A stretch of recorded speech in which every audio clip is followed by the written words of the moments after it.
Ricardo Serra, soy neurólogo del Centro del Sueño de la Clínica Alemana y les doy la bienvenida a esta charla.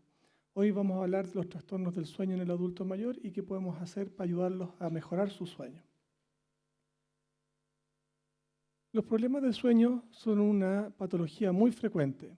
Hay muchas encuestas y muchas publicaciones que lo dicen así. La última encuesta nacional de salud en realidad lo sobreestima un poquito, pero la verdad que no está lejos de la realidad. Por lo menos, digamos, 1 de cada 5 chilenos tiene problemas de insomnio crónico, 1 de cada 3 tiene problemas de ronquido asociado a pausas respiratorias, vamos a ir viendo con detalle, pero el tema es que las patologías del sueño, los problemas son una cosa súper frecuente. Nadie se puede librar de dormir, es una necesidad biológica. Y todos coexistimos en algún minuto con este estado, que es una función del ser humano, y el estado del dormir, tiene dos estados que son tan diferentes entre sí como lo es estar dormido del estar despierto, que son el sueño no REM y el sueño REM. Y estas siglas vienen del inglés, que significan movimientos oculares rápidos y la ausencia de movimientos oculares rápidos. Y vamos a ir conociendo un poco qué es lo que es el sueño normal para poder entender qué es lo que no es normal al dormir. Nosotros tenemos lo que llamamos diferentes etapas de sueño. Y como decía, separamos primero en lo que es el sueño no REM, que tiene 3 etapas diferentes, y la etapa de sueño REM, que es el que tiene los movimientos oculares rápidos. Cada uno tiene distintas proporciones que debe ocupar durante la noche. Tenemos una primera etapa que es el sueño de etapa 1, que es un sueño de transición, cuando estamos mitad despiertos, mitad dormidos, cuando estamos recién empezándonos a dormir. Después tenemos el sueño que ocupa la mayor parte de la noche, que es el sueño de etapa 2, que es un sueño de una profundidad intermedia. La mayor parte de la gente cree que el sueño profundo es el sueño REM, pero es uno de los sueños profundos. El sueño N3 también es un sueño profundo, donde el cerebro está muy sincronizado y cuesta mucho despertar de esta etapa de sueño. Nosotros podemos caracterizar el sueño con distintas variables fisiológicas. Nosotros somos capaces de medir con electrodos en el cerebro, en los ojos, en los tonos de los músculos y saber si el cuerpo humano está durmiendo o está despierto.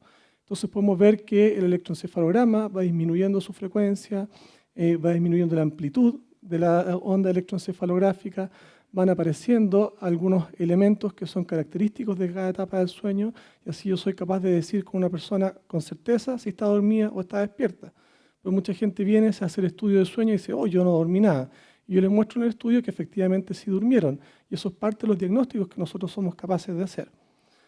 Y en base justamente a este tipo de hallazgos. Ya los músculos se van relajando progresivamente y aparecen movimientos oculares lentos que en esta etapa de sueño REM se transforman en los característicos movimientos oculares rápidos. Durante la etapa de sueño REM, los músculos no solamente se relajan, sino que el cerebro está muy activo, tanto o más que cuando estamos despiertos, porque es la etapa cuando nosotros soñamos. Y ocurren muchas cosas durante la etapa de sueño REM a nivel cerebral, y para que el cerebro pueda trabajar en esta etapa es que los músculos del cuerpo se bloquean, porque si no terminaríamos actuando los sueños. Y cuando eso no funciona, aparecen los problemas. Ahora, estas etapas no se distribuyen al azar durante la noche. Existe lo que se llama una arquitectura del sueño. Aquí tenemos una muestra que de lo que nosotros podemos registrar con la actividad eléctrica cerebral y los ojos y la actividad muscular. Entonces nosotros podemos ver si el paciente está despierto, está en etapa 1, está en etapa 2, estas ondas muy amplias y más lentas que en la etapa 3, o estos movimientos rápidos con ausencia de tono muscular, que es el sueño REM. Y estos se distribuyen a lo largo de la noche, donde partimos de una etapa superficial, vamos profundizando, caemos en sueño N3 y tenemos muy poquito sueño REM al principio. Y a medida que transcurre la noche, tenemos cada vez menos sueño profundo, sueño 3, pero cada vez más sueño REM. Y esto también tiene importancia, esta llamada arquitectura del sueño. Porque cuando nosotros dormimos, por ejemplo, 5 horas en la noche y pretendemos completar nuestras 7 horas con 2 horas de siesta, no es que nosotros pongamos pausa y volvamos a empezar acá al final, sino que empezamos de nuevo a estas alturas. Y por lo tanto empezamos con estas características de sueño y no con esto. Por lo tanto nosotros perdemos sueño REM. Y el sueño REM tiene otras funciones diferentes a las del sueño de onda lenta. Por lo tanto, un primer mensaje de hoy es que no es lo mismo repartir el sueño en 2 fracciones durante el día que tener un sueño continuo durante la noche. El sueño tampoco es lo mismo, así como no es lo mismo a lo largo durante la noche, no es lo mismo a lo largo de la vida. El sueño va cambiando. Los niños, los bebés, nacen y duermen, comen, tienen sueños que se llaman polifásicos. En la medida en que van creciendo, esos sueños se van aglutinando en un solo gran bloque en la noche, con un par de siestas que van rápidamente desapareciendo. Antiguamente los niños se pegaban unas siestas largas, hasta bien grandes. Todavía me acuerdo yo cuando llevaba una mantita al kinder y nos hacían dormir siestas. Hoy en día tratar de hacer dormir un niño de 5 años es un milagro. Entonces eso va cambiando con el tiempo y no sabemos si es una evolución, una involución, una degeneración de la sociedad por toda esta sobreestimulación con pantalla, etcétera, pero la verdad es que esa es la realidad. Y estos cambios también se producen, vamos a ver un poquito más adelante, también en el sueño del adulto mayor. Y las proporciones de sueño también van cambiando. A medida que crecemos, cuando somos recién nacidos, tenemos más o menos mitad sueño REM, mitad no REM, y alrededor de los 10 años se estabilizan las proporciones que yo le había mostrado antes, de más o menos un 20%, 25% de sueño REM y el resto de no REM. Durante la etapa adulta, de la adultez mayor, digamos, el sueño de onda lenta, dentro de todo lo que es el no REM, se va haciendo cada vez menor. Hay menor de este tipo de sueño profundo. Y si bien los despertares han sido frecuentes durante toda la vida, o sea, es normal, ahora tenemos otro mensaje nuevo. No es, digamos, no es necesario que uno pase toda la noche de corrido sin despertar. Es normal poder despertarse durante la noche en algún minuto. Pero esos despertares se hacen más frecuentes a medida que uno envejece. Ahora, ¿qué es lo que no es normal? Es que uno no pueda quedarse dormido después de eso. Ahora, depende de lo que haga uno en esos minutos, si eso se va a quedar pegado o uno va a poder seguir durmiendo. Ahora, ¿cómo se regula o cómo están controlados los mecanismos de sueño? Nosotros tenemos órganos que están encargados de cada una de las funciones del organismo y dentro de nuestro cerebro existe una zona bien específica que se llama el núcleo supraquiasmático, que es lo que nosotros hemos llamado el reloj biológico. Y este reloj controla las distintas funciones de los ciclos que nosotros llamamos circadianos. Circadiano significa circa, alrededor de un día. Por lo tanto, todos los ciclos que tienen que ver alrededor de esa longitud se controlan en esta zona, como por ejemplo el ciclo de la temperatura del cuerpo, la secreción de numerosas hormonas y por supuesto el ciclo del sueño y la vigilia. Y cuando eso se destruye, aquí vemos por ejemplo en una ratita cómo se desorganiza completamente. Y esto se observó incluso ya desde organismos bastante más simples como las plantas, que tenían, independiente de la presencia o no de luz ambiental, la posibilidad de cerrar sus ojos y abrirlas. Y por eso se dedujo que los seres humanos teníamos que tener un mecanismo similar y más complejo todavía. Sin embargo, nosotros no somos impermeables a lo que ocurra fuera de nosotros. Cuando nosotros tenemos un cambio de horario, al cambio de horario verano, al invierno, o cuando viajamos a otros lugares que tienen horarios diferentes, tenemos una capacidad para adaptarnos a eso. Ahora, esa capacidad para adaptarnos también se puede transformar en nuestro talón de Aquiles si no somos capaces de manejar de manera adecuada este reloj biológico. Si nosotros le mandamos mensajes que son incongruentes, que son cambiantes todo el tiempo, que son contradictorios, este reloj biológico va a ser incapaz de adaptarse como corresponde y es posible que nos mantengamos desfasados o desincronizados de manera permanente. ¿Y cuáles son esos mensajes externos? Nuestros horarios, y los horarios son cambiantes todo el tiempo.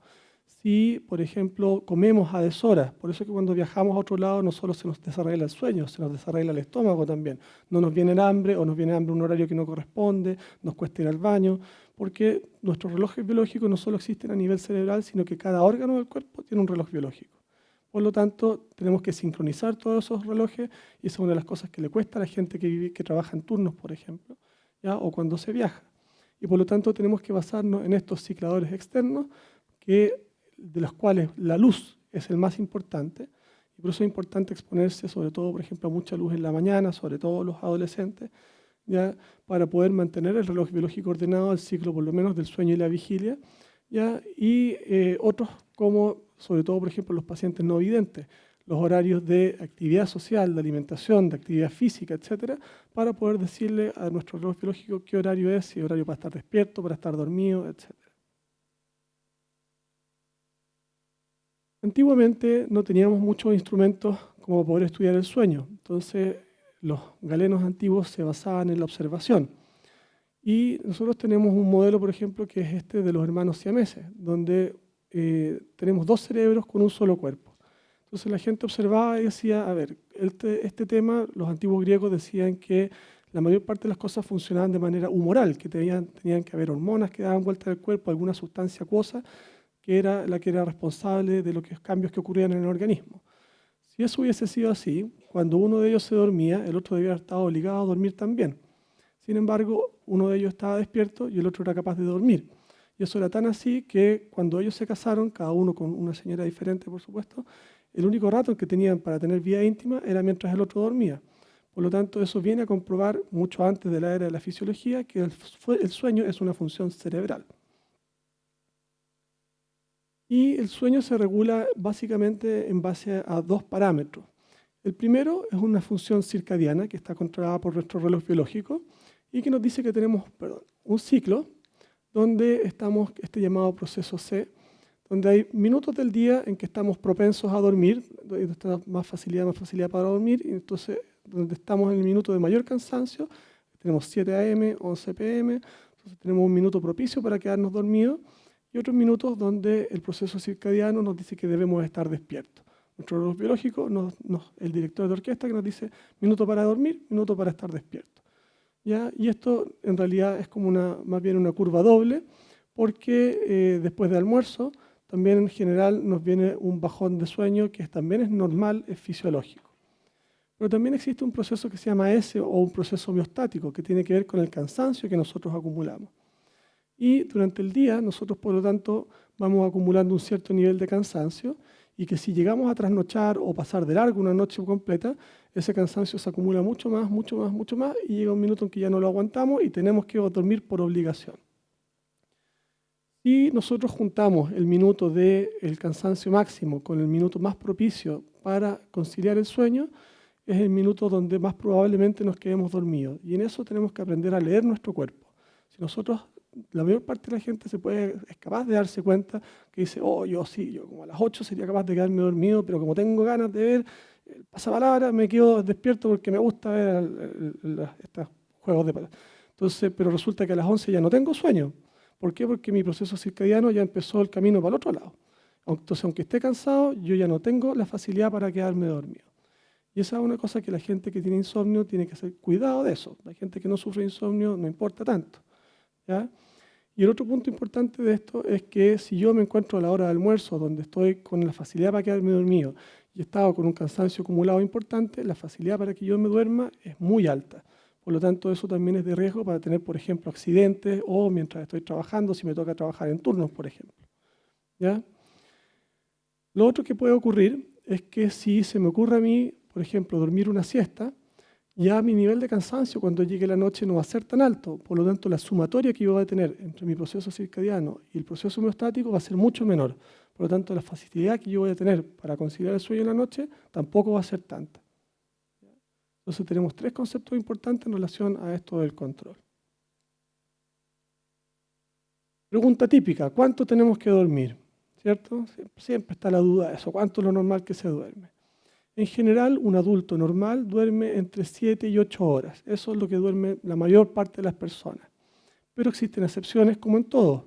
Hay un pequeño porcentaje de la población adulta que duerme sobre 9 horas, que se llaman dormidores largos, y un pequeño porcentaje de personas que toda la vida han dormido poco y funcionan muy bien con dormir poco, que se llaman dormidores cortos. ¿Cuál es la diferencia con la gente que sufre insomnio? Que esos dormidores cortos andan muy bien al otro día. No les molesta, no es problema para ellos, los que se quejan son las parejas porque meten ruido, porque se mueven en la noche, si es que son desconsiderados, ¿cierto? Pero el tema es que ellos funcionan muy bien y a ellos no les complica y con esas poquitas horas funcionan bien. ¿Qué es lo importante en general? Que un adulto no debería dormir en forma rutinaria menos de 6 horas.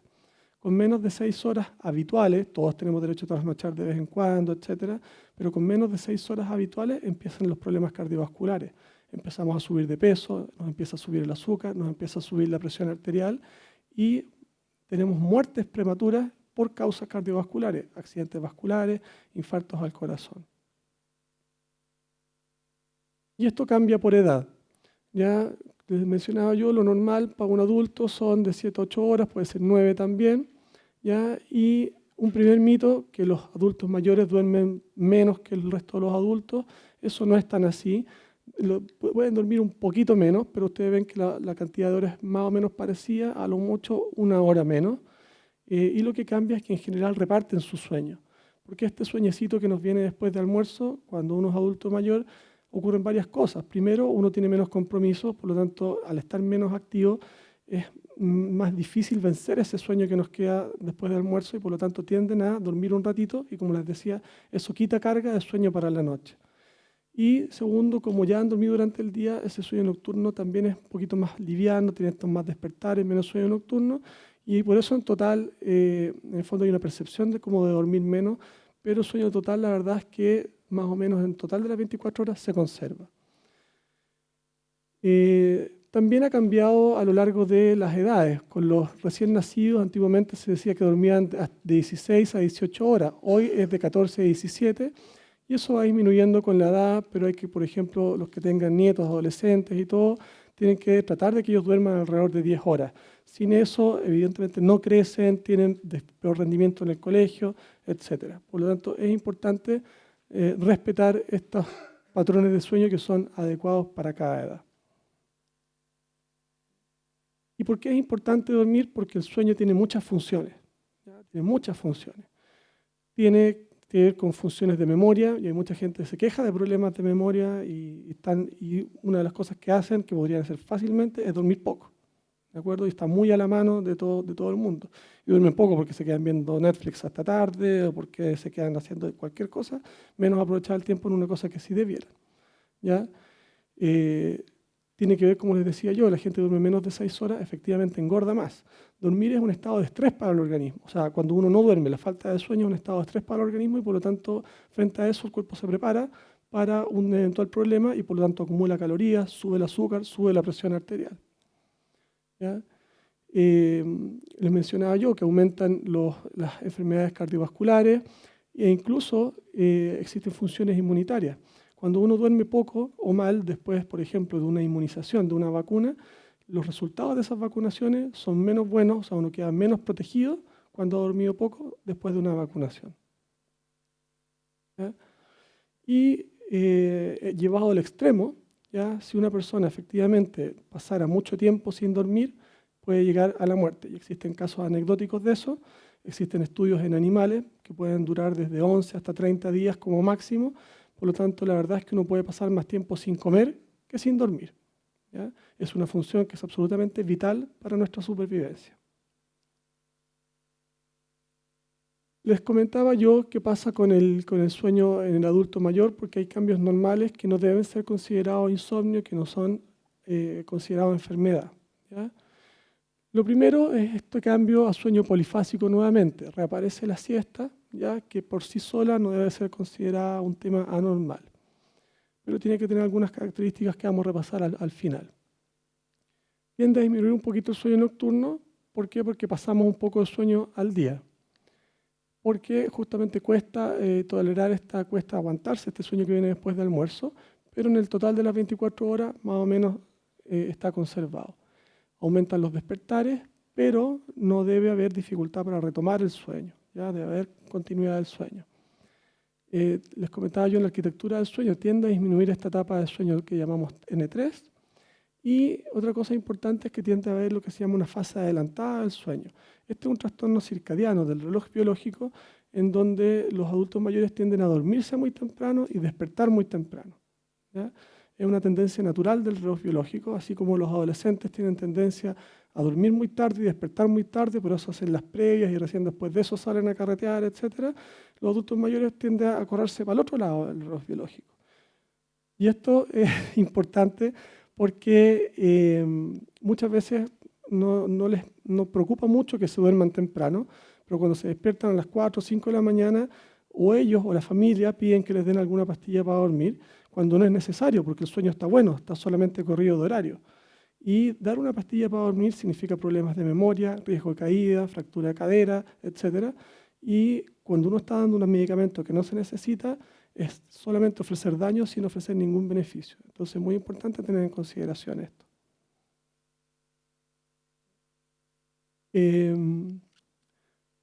Nosotros llamamos eficiencia de sueño a lo que la paciente logra dormir una vez que se apaga la luz, cuánto duerme una vez que ya intenta dormir, ¿ya? Y esto también se reduce un poquito con la edad. ¿Por qué? Porque justamente hay más despertares, les cuesta un poco más quedarse dormidos y la eficiencia tiende a reducirse un poquito la vida adulta. Nosotros consideramos que lo normal es que sea un 85% hacia arriba. Por lo tanto, si ustedes se fijan, más o menos se mantienen dentro del rango de la normalidad, siendo que a las mujeres les cuesta un poquito más, porque las mujeres tienden a sufrir un poco más de insomnio, ¿ya? Pero se reduce respecto a lo que la persona recordaba en su vida previa adulta, ¿ya? Pero siempre manteniéndose más o menos dentro del rango normal. Entonces, claro, la persona dice, estoy durmiendo peor que antes, pero hay que pensar que todavía está dentro de lo que se considera rangos normales. ¿Y por qué se producen estos cambios con la senescencia? Porque todo el cuerpo envejece, ¿ya? Y se producen cambios hormonales, se producen cambios en las condiciones fisiológicas y también, en el fondo, el cuerpo entero es más sensible a condiciones ambientales, más sensible a la luz, más sensible al ruido, más sensible a la temperatura, ¿de acuerdo? El cuerpo con los años va acumulando kilometraje y con eso se van acumulando enfermedades y los medicamentos para esas enfermedades. Y alguien que, por ejemplo, tenga problemas a la próstata se va a levantar varias veces a orinar durante la noche. Si alguien tiene hipertensión y dentro de los medicamentos que le dejan diurético, el diurético también va a hacer que se levante a orinar varias veces en la noche. Los que somos asmáticos sabemos también las crisis de asma dan más frecuentemente en la noche. ¿Por qué? Porque cambia el tono simpático y parasimpático, el predominal parasimpático, se cierran más los bronquios y tienden a haber más crisis de asma en la noche. Por lo tanto, sí hay una serie de enfermedades, las enfermedades que tengan dolor crónico, artrosis, artritis, fibromialgia, pueden interrumpir el sueño y provocar un sueño más superficial. Por lo tanto, mientras más condiciones, las menopausias con sus bochornos, etcétera, mientras más cosas acumule uno, más posibilidades tiene de tener un sueño alterado, ¿ya? Por lo tanto, es bien importante, en el fondo, considerar que cada una de estas cosas o los tratamientos para cada una de estas condiciones pueden afectar el sueño. Y no solo eso, sino que las enfermedades mismas del sueño, que puede sufrir cualquier persona en la población, son más frecuentes en los adultos mayores. O sea, ustedes ven aquí como el insomnio va aumentando la prevalencia con medida que aumenta la edad. El ronquido tiende a disminuir un poquito, es como la excepción, pero las apneas tienden a aumentar y el síndrome de pierna inquieta también tiende a aumentar en medida que va aumentando la edad, ¿ya? Vamos a ir revisando cada una de estas condiciones. Y vamos a hablar primero del insomnio entonces, ¿ya? Nosotros entendemos por insomnio la dificultad para conciliar el sueño, dificultad para mantener el sueño, es decir, despertarse varias veces en la noche, pero con dificultad para retomar el sueño, ¿ya? El despertar precoz, despertar en la mañana sin poder volver a retomar el sueño, o simplemente tener una sensación de sueño no reparador, pero con dos condiciones. Siempre y cuando hay un ambiente adecuado para dormir, si yo tengo una cama muy mala calidad, tengo un vecino que hace fiesta todas las noches y mete ruido, etcétera, evidentemente eso va a tener consecuencias en mí, pero uno no puede hablar de un insomnio de la persona porque son causas externas, ¿ya? Y además tiene que tener consecuencias al otro día, porque si no puede ser simplemente un dormidor corto, ¿ya? ¿Qué tipo de consecuencias? Dificultades para concentrarse, fatiga, dolor de cabeza, descompensar enfermedades como malestares gastrointestinales, etcétera, ¿ya? Una de cada 3 o una de cada 2 personas puede sufrir ocasionalmente insomnio durante cualquier periodo del año. Es normal. Todos tenemos derecho a desvelarnos por alguna causa, una preocupación, un dolor, alguna enfermedad, etc. El tema es que no nos quedemos pegados con eso, ¿ya? Pero sabemos que hay condiciones que facilitan el tema del insomnio y que son el sexo femenino, afecta más a las mujeres, ¿ya? Y justamente la senescencia en los adultos mayores es más frecuente el tema del insomnio. Y existen distintos tipos de insomnio. Existen unos insomnios que se llaman insomnios primarios, que son los insomnios que uno llamaría, entre comillas, puros, que son los que tienen un componente genético importante, ¿ya? Y que son un porcentaje relativamente pequeño dentro de los insomnios. Y después los insomnios secundarios, que son los que vienen asociados a otras causas, ¿ya? Una cosa. Bueno, allá. El insomnio psicofisiológico es probablemente la forma de insomnio primario más frecuente y es el que nosotros llamamos insomnio aprendido, que en general cuando uno ha tenido algún evento que nos produjo insomnio y asociado a eso yo me empezaba a angustiar por no dormir. Cuando me angustio por no dormir, esa angustia me desvela. Y como me desvelo, me angustio más. Y mientras más me angustio, más me desvelo, y eso se transforma en una bola de nieve y eso perpetúa mi insomnio. ¿De acuerdo? El insomnio paradojal es el insomnio donde la persona dice, doctor, yo no duermo nada. ¿Ya? Entonces, y uno sabe ahora, como ustedes yo les demostré, que la persona que no duerme nada se muere, así que eso es imposible. Pero uno tiene la sensación de no dormir absolutamente nada. ¿Ya? Y el insomnio idiopático son las personas que han dormido mal de toda la vida, los que desde niños han tenido una gran dificultad para dormir, que es como con la carga genética más fuerte. ¿Ya? Cuando uno tiene malos hábitos de sueño, toma café hasta muy tarde, hace ejercicio hasta muy tarde, abusa de las pantallas, etc., hablamos de una mala higiene del sueño, que muy rara vez es una causa de insomnio por sí sola, sino que en general está agravando o perpetuando las otras formas de insomnio. En general, la mayor parte de los insomnios está asociado a otras condiciones. Y lejos, lo más frecuente es la patología de salud mental, los trastornos depresivos, los trastornos de ansiedad. Puede asociarse a patología neurológica, Parkinson, Alzheimer, ya dolores neuropáticos, etc. A patología médica, veíamos prostatismo, artrosis, fibromialgia, etc.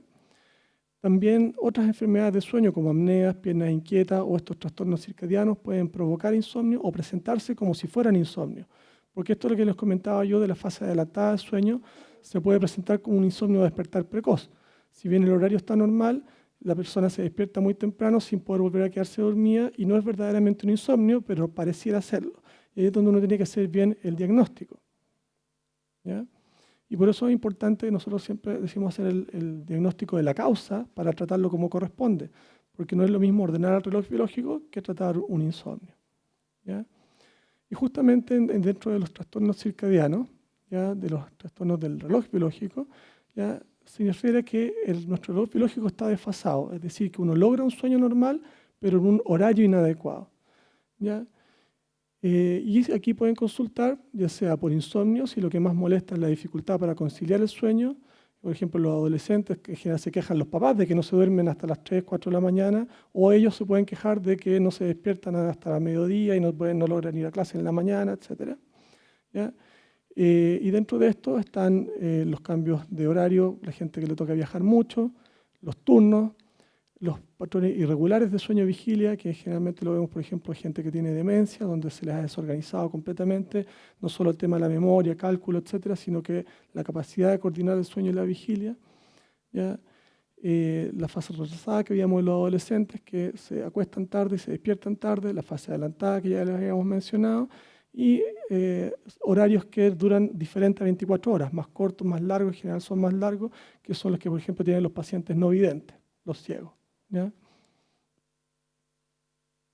La higiene del sueño inadecuada, yo les mencionaba antes, son cosas que uno normalmente no se da cuenta que son contraproducentes, que van mermando, digamos, a través del reloj biológico justamente estos mensajes, la fisiología en cuanto a la carga homeostática, etcétera, nuestra capacidad para dormir o para mantener un buen sueño. ¿Ya? Como por ejemplo los horarios irregulares, el dormir siesta, sobre todo cuando son muy largas o son muy tarde, ¿ya? Cuando me quedo en la cama mucho tiempo haciendo cosas despierto, trabajando sobre todo, ¿de acuerdo? O si me quedo en la cama despierto esperando que me llegue el sueño porque me angustio, ¿de acuerdo? Cuando abuso de distintas sustancias como la cafeína, la nicotina, el alcohol, si bien el alcohol me relaja y puede ayudar a que me quede dormido, produce un sueño de muy mala calidad después. Y yo me ronco mucho más, hago más apneas si es que las tengo, y además tengo un sueño más superficial. ¿Ya? Distinta activación mental o emocional, si es el momento que elijo para discutir con mi pareja o que me pongo a resolver problemas, me quedo trabajando hasta última hora. ¿Ya? Si me acuesto sin haber cenado o al revés, si mi única comida del día la hago a esa hora y como chancho y además como aliñado, entonces me quedo haciendo digestión ahí, evidentemente me va a costar quedarme dormido a esa hora. ¿Ya? Y si yo hago ejercicio muy tarde, yo elevo la temperatura de mi cuerpo y los ciclos de nuestro cuerpo están coordinados y el inicio del sueño se asocia al descenso de la temperatura corporal. Por lo tanto, si yo elevo la temperatura de mi cuerpo, Voy a postergar el inicio del sueño hasta que empiece a bajar esta. El tratamiento del insomnio, como yo les mencionaba, tiene que ser orientado hacia la causa, porque si yo tengo alguna alteración de la higiene del sueño, tengo que tratar eso. Si mi principal problema es que tengo una depresión importante, tengo que tratar esa depresión, porque si no, por mucho que yo ordene todos mis hábitos de sueño, si estoy con un ánimo horrible, estoy súper estresado, etcétera, eso no va a mejorar mucho. Por lo tanto, tengo que hacer un buen diagnóstico y orientar mi tratamiento hacia la causa. Y yo después puedo decidir si además necesito combinar un tratamiento más específico, que puede ser en base a medicamentos o puede ser un tratamiento no farmacológico. Evidentemente siempre va a ser más rápido con los medicamentos, pero tiene sus bemoles, porque la mayor parte de los medicamentos que se usan para dormir generan dependencia, generan acostumbramiento y no son una solución de largo plazo. Los tratamientos no farmacológicos son una solución más lenta, pero son una solución más efectiva y más a largo plazo. ¿Ya? ¿Qué tipo de tratamientos hay desde el punto de vista no farmacológico? Bueno, existen distintas terapias, no tenemos tiempo para entrar en detalle en cada uno de esos, pero es para que sepan que existen muchas cosas que se pueden hacer. Evidentemente mejoramos lo que es la higiene del sueño. Existe una cosa específica que se llama terapia cognitivo-conductual, que nosotros hacemos acá, que es una terapia estructurada, donde enseñamos el tema de dormir de nuevo, mejoramos en paralelo los hábitos de sueño, reestructuramos el pensamiento respecto a eso, y eso se combina con terapias de relajación, etcétera, ¿ya? Y se puede lograr, porque el tema aquí es que cada insomnio es diferente y uno lo tiene que tratar de acuerdo a la necesidad de la persona, son tratamientos personalizados. Una solución no le sirve a todo el mundo. Lo que le sirvió a mi vecina, que me convidó a ella, no, es muy probable que no me sirva a mí. Otra condición es lo que se llama síndrome de piernas inquietas, ¿ya? Tiene un nombre bien curioso y mucha gente dice, pero ¿cómo se va a llamar esta cosa así, piernas inquietas? Como, ¿ya? Pero la verdad es que es una condición neurológica y su nombre es descriptivo porque justamente trata de resumir de qué se trata la condición. Y se refiere a que las personas normalmente al caer la noche empiezan a sentir una sensación de malestar en las piernas que los obliga a moverlas y las mueven para que se les pase ese malestar. El malestar puede tener distintas características. Hay gente que lo llama como ardor, picazón, hay gente que simplemente no sabe cómo describirlo, pero el tema es que en la medida en que ese malestar existe, la persona se siente obligada a levantarse, caminar, mover las piernas y mientras está en movimiento, el tema alivia. Pero el tema es que si se queda quieto, empieza este malestar de nuevo. No necesariamente en las piernas, a veces el tronco, los brazos, o a veces en algunas zonas localizadas del cuerpo, ¿ya? Y tiene un patrón circadiano bien específico, o sea, durante el día, por lo menos al inicio del cuadro, y la mayor parte de las veces no está, sino que es de noche. Y por eso es que ese es un trastorno del sueño, porque dificulta el inicio del sueño. Si yo cada vez que me quiero dormir empiezo con esta cosa y no puedo quedar dormido porque tengo que pararme, caminar, buscar cosas frías, pararme en las baldosas, meter los pies en una tina con agua helada, evidentemente me va a costar quedarme dormido, no voy a poder dormir hasta muy tarde, ¿ya? Y también se da cuando uno está en situaciones muy pasivas, muy quieto. Si, por ejemplo, en esta hora alguien que tenga pierna inquieta, lo más probable es que no le moleste. Pero si esta charla fuera a las 11 de la noche, probablemente alguien con pierna inquieta a esta altura, que ya llevamos unos cuantos minutos, podría empezar con molestia, cuando van de pasajero en un avión, están en un cine, etc. Es bastante prevalente en la población en general, ¿ya? Pero la cantidad de gente que tiene molestias que realmente sean importantes y que sean frecuentes es alrededor de 1 o 2% de la población. Se asocia con frecuencia a estados de falta de fierro, anemia, ¿ya? Se asocia a la gente que tiene fallas al riñón, sobre todo la gente que ya está a punto de caer en diálisis o que está en diálisis, ¿ya? Y durante el embarazo. Ya es bien frecuente durante los embarazos. ¿Por qué? Porque la mujer comparte su fierro para que la guagua forme glóbulos rojos y por lo tanto es una de las formas que tiene que ver más bien relacionada con el tema de la falta de fierro. Otra causa importante es por medicamentos. Muchos medicamentos que se usan para tratar depresiones u otro tipo de fármacos también pueden producirlo y ahí evidentemente el manejo va a ser disminuir, retirar o cambiar el fármaco, siempre que se pueda. ¿Ya? Una cosa que tiende a confundirse con las piernas inquietas es una cosa que se llama movimientos periódicos de extremidades, que no toda la gente que tiene piernas inquietas tiene esto. Estos son saltos involuntarios de las piernas que se producen durante la noche. ¿Ya? La persona se está quedando dormida o ya durmiendo de frentón y las piernas le saltan. Y le saltan en forma repetida, 1, 2, 3, 4, muchas veces, por lo menos 15 veces por hora de sueño en la noche. ¿Ya? Esto a veces también se puede presentar solo, sin estar con piernas inquietas, ¿ya? y puede existir en forma normal en las personas, ¿de acuerdo? Dependiendo de con qué síntomas se asocia, etcétera, si uno le da alguna relevancia clínica o no. Y todo el tiempo fuera de noche tener sueño no sería problema, ¿cierto? Pero desgraciadamente tenemos que funcionar de día y tenemos que estar despiertos. Y por lo tanto tener sueño todo el tiempo no es bueno, ¿ya? Y una de las causas importantes de somnolencia excesiva son las apneas.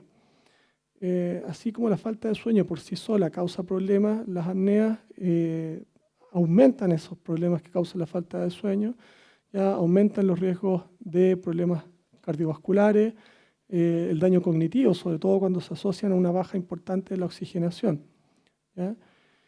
Y las apneas son una enfermedad que se presenta con mayor frecuencia en varones, pero se puede presentar a cualquier edad, desde niños pequeños hasta adultos mayores. Es más frecuente en hombres, pero se presenta tanto en hombres como en mujeres, y es más frecuente en pacientes que tienen sobrepeso o obesidad, pero también se puede presentar en personas delgadas. Por lo tanto, si bien el prototipo es un hombre mayor gordito, hay que pensar que las apneas pueden estar en cualquier persona, ¿de acuerdo? Y como yo les decía, es una patología bastante frecuente, se presenta más o menos en un tercio de la población general, ¿ya? Y existe un espectro que va desde la gente que solamente ronca a un cuadro que nosotros llamamos resistencia aumentada a la vida superior, que es lo que vemos en la gente delgada, joven, que solamente cuando hay dificultad al paso del aire se empiezan a despertar y le interrumpe el sueño, hasta las apneas más severas, que son las que todos ustedes ya son capaces de diagnosticar, que le cronometran a la pareja las pausas respiratorias, que se asustan, lo despiertan porque piensan que se va a morir sin respirar ahí al lado de uno en mitad de la noche entre ronquido y ronquido. ¿Cómo saber que nuestra pareja tiene apnea? ¿Ya? Que está sufriendo de este cuadro de apneas del sueño más allá del tema. ¿Ya? Bueno, el primer síntoma es el ronquido, ¿ya? Y no es el león que uno quiere tener al lado de la cama, este es otro tipo de ronquido que molesta, ¿ya? La persona despierta con la boca seca, con la garganta irritada porque ha estado respirando por la boca para meter más aire.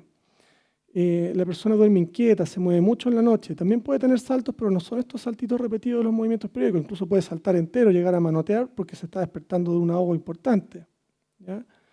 La pareja ve las pausas respiratorias o la misma persona se puede despertar con sensación de falta de aire. Se despiertan muchas veces a orinar en la noche sin tener problema de próstata, porque recuérdense, también le pasa a las mujeres que no tienen próstata, y a veces los varones se tratan de la próstata, se operan y todo, y siguen levantándose muchas veces a orinar en la noche. ¿Por qué? Porque las apneas suben la presión arterial, y al igual como los médicos damos pastillas para que orinen, el cuerpo hace lo mismo para poder bajar la presión. Transpiran en la noche, porque hacen mucho esfuerzo para respirar, ¿ya? Cuando los pacientes tienen o han tenido alguna vez lo que nosotros llamamos parasomnias, como el sonambulismo u otro tipo de cosas así, el hecho de interrumpir muchas veces el sueño o producir un sueño de mala calidad también puede hacer que reaparezcan en la vida adulta esto que alguna vez existió. En los niños pequeños se puede producir enuresis, la incontinencia urinaria, orinarse en la cama, ¿ya? A veces se puede presentar como insomnio, ¿ya? Y pueden asociarse a otros cuadros como reflujo o bruxismo. Y durante el día también hay síntomas de apnea. El más importante de todos es la somnolencia. ¿Por qué? Porque se asocia a un sueño no reparador de mala calidad.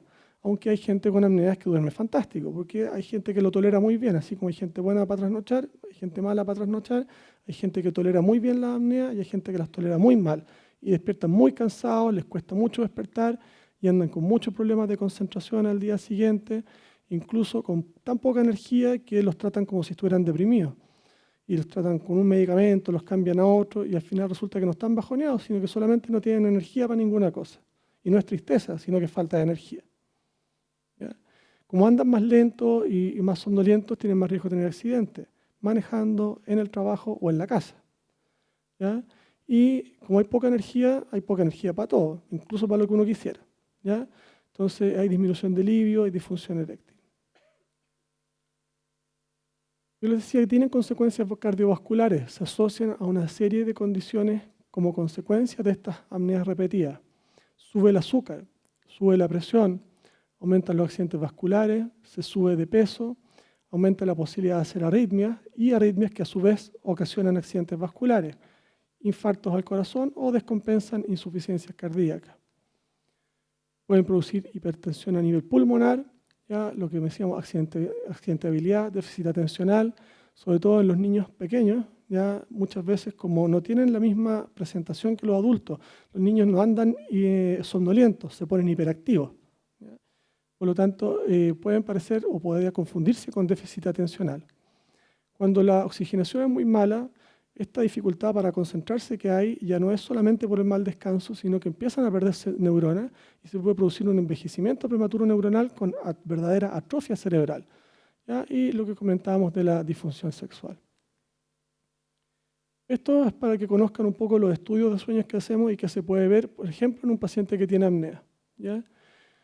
Nosotros decíamos que registramos todas estas variables fisiológicas del cuerpo.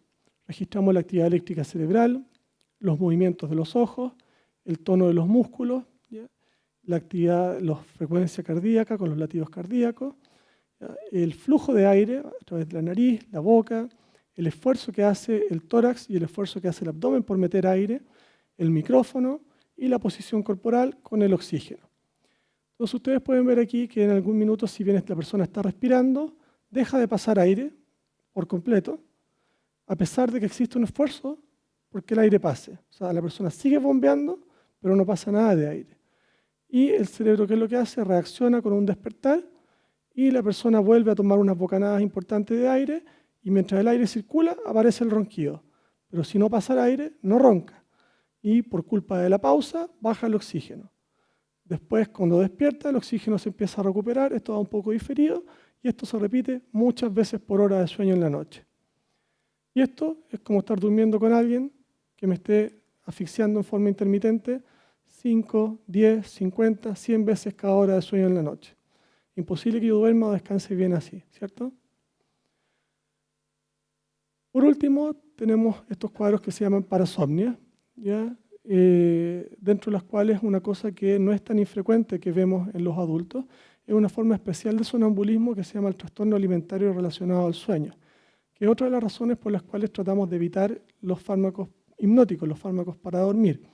Mientras más corta sea la acción del medicamento para dormir, más posibilidades hay de que ocurra esto, que la persona se levante sonámbula a comer. ¿Ya? Y la gente no se da cuenta y se levanta al refrigerador, saca comida y se vuelve a acostar. Y muchas veces eso termina en caries, termina descompensando diabetes. Me ha tocado pacientes que viven solos y se asustan porque piensan que alguien se ha metido a la casa. Por lo tanto, no es un cuadro que sea menor este tema. ¿Ya? Y al final del día se encuentran, por ejemplo, mamás que han preparado las colaciones y retan a los niños porque, oye, te comiste la colación que te dejé en la noche, pues yo no fui. Y es la mamá la que se las comió porque se levantó bajo el efecto de las pastillas. Entonces, y uno puede lesionarse cayéndose en mitad de la noche medio dormido y todo. Este otro cuadro también es un cuadro que es relativamente frecuente a esta altura de la vida, durante la senescencia, que es un cuadro que se llama trastorno conductual del REM. Yo les mencionaba al principio que durante el REM soñamos y para soñar tenemos que tener bloqueados los músculos. Si los músculos no se bloquean, terminamos actuando los sueños. Y en este caso particular se terminan actuando sueños violentos. La persona, que habitualmente es hombre, siente que lo persiguen, que lo atacan, que él tiene que defenderse o defender a alguien de la familia. Y en este defenderse, como los músculos no están bloqueados, termina tirando golpes, puñetes, patadas, o sea, incluso puede bajarse y saltar de la cama, y se termina lesionando él o golpeando habitualmente a la señora, como digo, porque habitualmente es varón el que lo sufre, ¿ya? Y puede ser un cuadro bastante delicado, porque como le digo, provoca lesiones a la misma persona o a terceros, y con cierta frecuencia se asocia a alguna otra enfermedad neurológica, y por lo tanto es importante hacer el diagnóstico. Así que, en resumen, ya con la edad hay un poquito menos de sueño profundo, hay mayor cantidad de despertares, el sueño es un poquito menos eficiente y es un poquito más fragmentado. El reloj biológico tiende a horarios de acostada y de levantada más temprano, a este pequeño adelanto de fase, y hay una mucha mayor prevalencia de condiciones médicas y de uso de medicamentos que pueden afectar el sueño y también de trastornos del sueño propiamente tal. Hay una tendencia a permanecer en cama para compensar esta falta de sueño, pero se tiende a empeorar la situación. ¿Ya? Si uno se queda despierto en la cama tratando de dormir más cuando uno realmente no está durmiendo, ¿se acuerdan? Yo dije, eso genera angustia, así que es una de las cosas que no hay que hacer. Aumenta el número y la duración de las siestas, también afectando negativamente el sueño nocturno. ¿Ya? Y cuando existe insomnio, por ejemplo, este mal dormir se traduce en síntomas diurnos. ¿ya? Y cuando alguien duerme mal, a la edad que sea, se traduce en una alteración de la capacidad de funcionamiento, del goce y de la calidad de vida en general. Por lo tanto, ¿qué hacemos con esto? Lo primero es tratar de identificar qué estamos haciendo bien y qué estamos haciendo mal. ¿De acuerdo? Aplicar los hábitos de higiene del sueño, y eso está al alcance de todos. ¿Ya? Aquí van a aprenderlos y algunos ya los aprendieron y no necesitan venir al médico para poder hacer eso. Conversar con sus médicos tratantes si tienen alguna condición, si por ejemplo están con diuréticos, tratar de que ojalá se los cambien para la dosis del día o que algo que no incluya diuréticos, etcétera. ¿Ya? O mencionar algún síntoma, si se sienten bajoneados, tristes y normalmente no lo han querido decir, díganlo, porque tratar esas condiciones van a ayudar a mejorar su calidad de vida y su calidad de sueño. ¿De acuerdo? Y si más allá de eso ya no se logra resolver, pedir que los deriven con algún especialista. ¿Qué se puede hacer desde el punto de vista práctico? Limitar el tiempo en cama. No estar en cama más del tiempo necesario para dormir. Si no me puedo quedar dormido, mejor salir del dormitorio y buscar alguna actividad que me relaje. Tener horarios regulares de acostada y de levantada. Si yo todo el tiempo estoy cambiando, un día me acuesto más temprano, otro día más tarde, etcétera, mi reloj biológico tiene un desastre y va a ser muy difícil que yo logre un esquema de sueño regular. Tratar de generar una rutina antes de acostarse. ¿Ustedes se acuerdan cuando uno tenía niños chicos, cuando uno mismo era, uno tenía una rutina, uno se bañaba, cenaba, le contaban un cuento y se dormía? Todo eso lo preparaba a uno para irse acostando, para ir relajándose, para ir durmiendo. Entonces, si uno tiene una rutina inadecuada, ve alguna película sangrienta hasta última hora, se queda con las noticias como último saborcito de la noche, etc., es difícil que se relaje bien para poder acostarse. En cambio, si uno tiene una rutina que sea relajante, que lo vaya preparando para acostarse y que siga siempre los mismos pasos, eso la verdad es que ayuda no solo a los niños, sino que a los adultos nos ayuda también. Generarse un ambiente adecuado para dormir. Una buena cama, cortinas oscuras, ojalá así lo más silencioso posible, ¿de acuerdo? No siempre dependen de esas cosas de uno, pero dentro de lo que pueda uno manejar, tratar de favorecerse el ambiente. En el caso de los adolescentes, yo les decía, ellos necesitan luz tempranito para poder correr el reloj biológico. En el caso de los adultos mayores, lo que necesitan es luz después del almuerzo, porque como tienden a dormirse más temprano y de despertar más temprano, lo que necesitan es luz de sol en este horario, después del almuerzo. Y además, como les da sueño en ese horario, es también en ese horario donde tienen que mantenerse activos para no, ojalá, evitar la siesta dentro de lo posible. Por lo tanto, les sirve doblemente para evitar la siesta y para tener la luz natural, porque no hay, ojalá, o sea, si no hay posibilidad de salir al ambiente externo, la mayor cantidad de luz que puedan en la casa. Pero la mejor luz es la luz natural, por supuesto con fotoprotección, ¿ya? La cama, dejarla solamente para la actividad sexual y para dormir. Resolver problemas, incluso yo digo, mire, yo me relajo leyendo, me relajo escuchando música.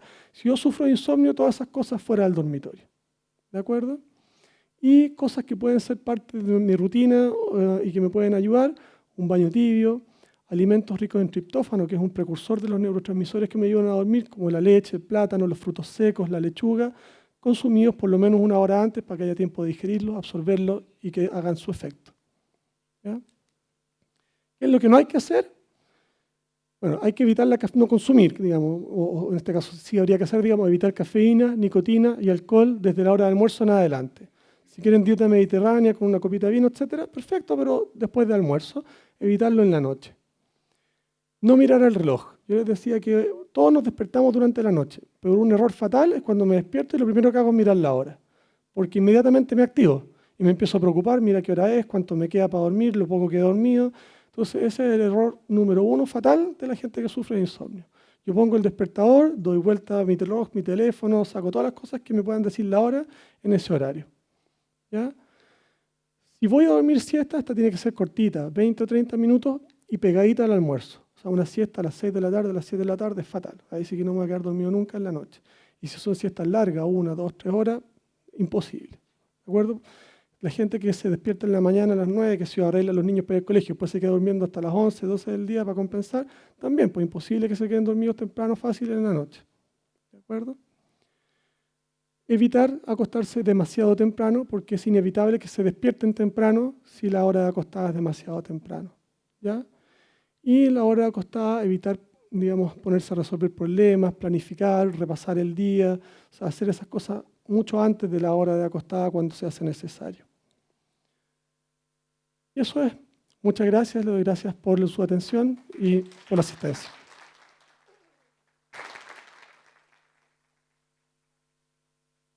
Vamos a dar la posibilidad de hacer 5 preguntas del público, así que quien quiera preguntar, por favor, levanta la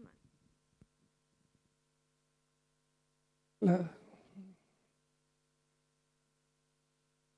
Doctor, buenos días. Muchas Buenos días. gracias por su exposición, muy interesante. Yo soy paciente del mal de Parkinson. Tengo muchos problemas para el sueño. Descubrí con su exposición que el problema mío es neuro... Bueno, no soy técnico. A ver. Anote. Neurofisiológico, ¿está bien? Neurológico, claro. Neurológico. Quisiera saber cuál sería alguna indicación así en forma simple para mejorar mi calidad de sueño. Lo básico es que aplique los últimos consejos que da acá, porque eso le sirven a todo el mundo. Con Parkinson, sin él, digamos, del origen que sea el insomnio, hay que aplicar estas normas básicas.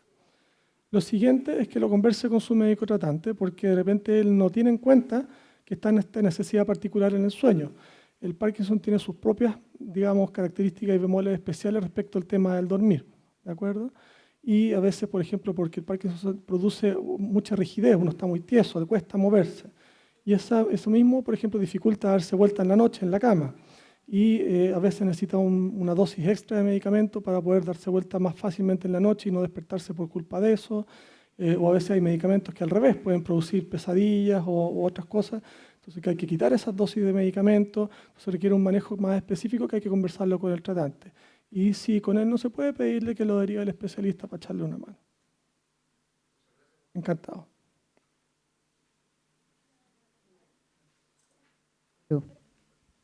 ¿Listo? Aló. Buenas, doctor, ¿cómo está? ¿A qué se debe a que es la mujer que tiene mayor tendencia a sufrir de insomnio? Son varias causas. Uno tiene que ver con temas hormonales que influyen, tienen muchas más cosas dando vuelta.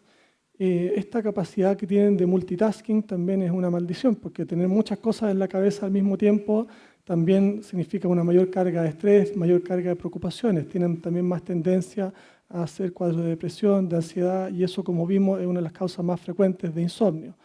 Tienden a hacerse más responsables de las cosas. Los hombres somos más desapegados, las mujeres se hacen cargo del mundo. Entonces, esas cosas generalmente son las que llevan un poco más a que las mujeres hagan con más frecuencia insomnio. Influye.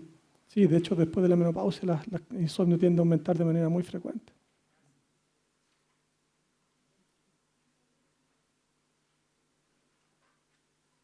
Buenos días, doctor. Una consulta en relación a los ciclos de sueño. ¿Qué pasa con las frecuentes levantadas nocturnas en el sentido de que el ciclo empieza de cero?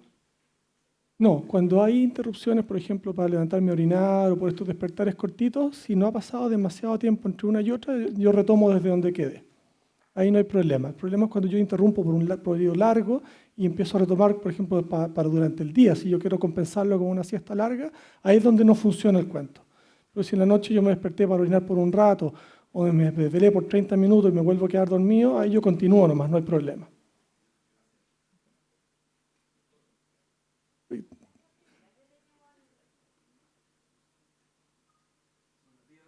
Buenos días. Se ha comentado que siempre se habla de los hipnóticos. Personalmente, yo hace 20 años que estoy tomando el Losafil o Roxicodona de 7,5 y me funciona súper bien. En realidad, usted mencionó dentro que estos producían problemas en la memoria y problemas, digamos, de alguna manera, de una disminución de la capacidad mental de la persona. ¿Es este medicamento de inductor de sueño distinto al hipnótico? Inductores de sueño e hipnóticos son exactamente lo mismo, son sinónimos, ¿ya? Como le digo, cada caso hay que verlo en función de la parte individual, porque hay veces que están justificados y otras veces que no están justificados. Y cuando están justificados, bueno, uno siempre pone en la balanza riesgo versus beneficio.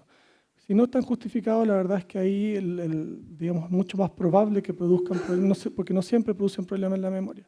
Pero cuando no hay indicación de usarlo y uno ya solamente lo usa por hábito, porque ya no es capaz de dejarlo, porque muchas veces que ya ni siquiera están funcionando y lo siguen tomando porque están enganchados con el medicamento y están dependientes.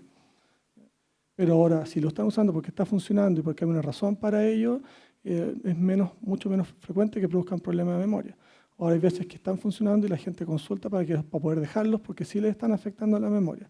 Entonces uno tiene que ir viendo caso a caso. Ahora, dentro de todos los medicamentos que no son benzodiazepinas, tienen menos incidencia de problemas de memoria, como el caso del Zolpidem, la Zopiclona.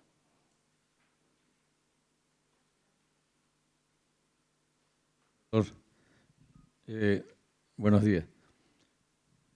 Aunque usted dijo que cada caso es individual, por lo tanto no puede haber una recomendación general, pero sí, en el caso mío, yo tengo, digamos, tengo la costumbre de dormirme alrededor de las 12 de la noche, pero despierto a las 5 o a las 6 o a las 4 de la mañana y para no meter bulle a mi señora, me doy 20.000 vueltas en la cama. ¿Hay alguna recomendación general? ¿Qué hacer para poder continuar con el sueño? Bueno, lo primero es que sí, trate de quedarse dormido unos 10, 15 minutos al ojo, sin estar mirando el reloj pesado. Lo primero es no mirar el reloj porque sabe que son las 5 y las 6 porque está viendo la hora. Lo primero es que deje de mirar la hora cuando se despierte. Lo siguiente es que trate de quedarse dormido durante unos 15, 20 minutos así al ojo, sin estar mirando cuánto rato ha pasado. Y si no logra quedarse dormido, que salga de la cama. Porque ¿qué es lo que pasa? Cuando está mucho rato ahí metido en la cama dándose vueltas, duerme. Duerme 3 minutos, 10 minutos, 5 minutos y descansa lo suficiente para funcionar al otro día, aunque no se sienta bien y descansado, pero no lo suficiente, digamos, como para estar tan cansado el otro día como para poder dormir profundo y de corrido. Entonces, si no está durmiendo bien y no siente que sea bueno ese sueño, es mejor que salga de la cama y que se vuelva a acostar. O sea, cuando ya esté con sueño y se sienta como cansado para dormir otra vez, o que le dé la hora levantada y se vuelva a dormir la noche siguiente, bastante más cansado como para que ese sueño sea de corrido. Si a pesar de eso no le resulta, ya es tiempo para que lo evalúen y vean qué es lo que está causando esos despertares, que pueden ser apnea o pueden ser alguna otra cosa. ¿Pregunta? Doctor, ¿las piernas locas tienen que ver con los calambres? No, son dos cosas diferentes. Yeah. No, es que no conversamos de las soluciones para la apnea. Pero básicamente, primero hay que bajar de peso, porque el peso influye bastante. Se puede usar una máquina que se llama CPAP, ¿ya? Que toma el aire de la pieza, lo empuja a cierta presión. Y si hay casos seleccionados, se pueden hacer algunas cirugías cuando la persona tiene algunas alteraciones anatómicas específicas, o se pueden usar unos planos que se llaman planos de avance mandibular, que son unas plaquitas que ponen la mandíbula en una posición más adelante, que abren la vía aérea y ayudan en casos de apneas más bien leves, en personas más bien delgadas.